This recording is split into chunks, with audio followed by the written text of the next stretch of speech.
Quand vous voulez. Je suis prêt. Moi, j'ai une conviction, en tous les cas, chez Schneider, c'est qu'il existe un double business model pour des data centers.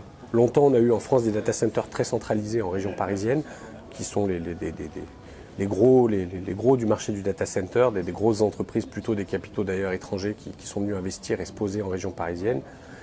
Et on a vu, il y a quelques années de ça, on a commencé à voir naître des projets en région, et on avait la conviction qu'il y avait un besoin de data centers régionaux.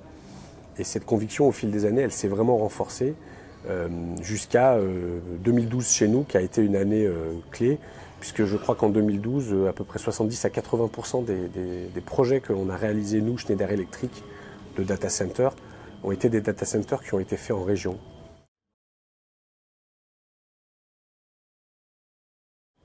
La particularité de ces data centers régionaux, c'est qu'ils ne répondent pas tout à fait au même modèle économique que les gros data centers qu'on a vu se poser à Paris, qui étaient pour de l'hébergement, souvent de l'hébergement assez neutre, de l'hébergement de base, basique.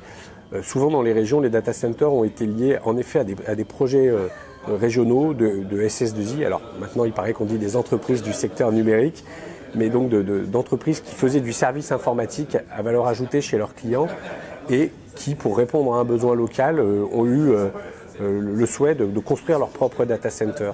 Je vais vous donner quelques exemples. Le projet de Neoclid qui a été fait à Besançon est né d'un besoin au départ de la ville de Besançon et des hôpitaux de Besançon qui cherchaient à héberger de la donnée de manière locale.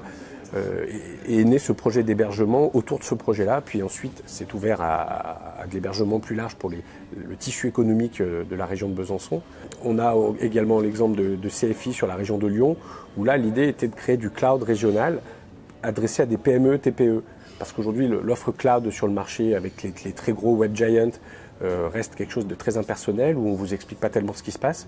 Quand vous êtes une petite PME, TPE, vous avez infogéré votre informatique chez une SS2I locale. Le cloud, c'est vraiment limite un gros mot pour vous. Par contre, avoir une offre de proximité assurée par un data center de proximité où on vous offre de l'informatique as a service, ça répond à un besoin. Donc on a des data centers qui vont supporter des clouds régionaux. Et on a jusqu'à aujourd'hui, typiquement, la ville de Nice vient de construire récemment un data center pour héberger ses applications Smart City. Donc, tous les nouveaux usages numériques, la digitalisation de notre économie aujourd'hui a besoin d'être accompagnée par des infrastructures de proximité. Et ces data centers régionaux répondent souvent à ce modèle-là.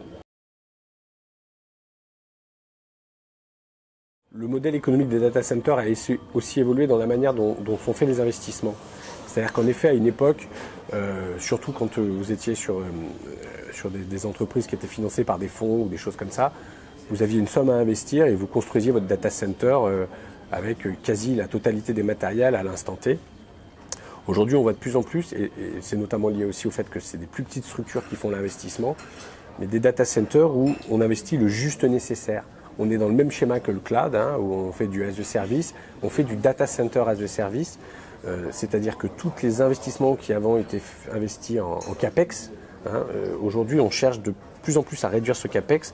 On va vers, alors c'est un gros mot que j'utilise, mais qui parle bien de l'opexisation des dépenses, où on essaye vraiment de consommer le juste nécessaire.